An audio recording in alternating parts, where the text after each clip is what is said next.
Bawiin ang appointment ni Abdul Rauf Makakua bilang Interim Chief Minister ng Bangsamoro Transition Authority. Ito ang hiniling ng isang grupo ng petitioner na naghain ng petition for certiorari at mandamos sa Supreme Court. Bukod sa appointment ni Makakua, tinututulan din ng mga petitioner ang pagtatalaga ng 6 na BDM members na hindi umano inendurso ng MILF.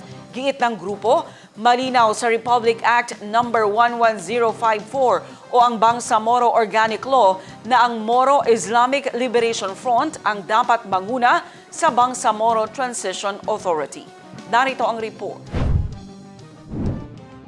Inihain sa Supreme Court ang petition for certiorari at mandamus with prayer for declaration of appointment of 6 BTA members and the Interim Chief Minister unconstitutional.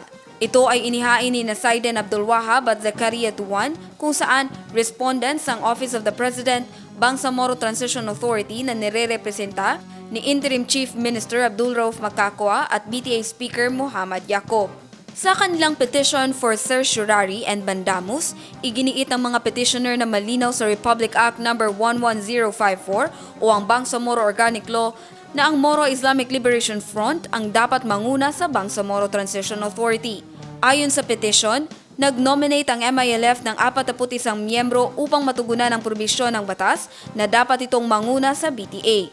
Gayunman, 34 lamang umano ang itinalaga ng Pangulo. Giit ng mga petitioner ang desisyon ng Pangulo na magtalaga ng mga miyembro ng BTA kapalit ang mga inendorso ng MILF Central Committee ay sumasalungat umano sa autonomiya ng Bangsamoro at isang lantad na paglabag sa konstitusyon. Bukod sa appointment ni Makakua, tinutulan din ng mga petitioner ang pagtatalaga ng 6 na BTA members na hindi umano inendorso ng MILF.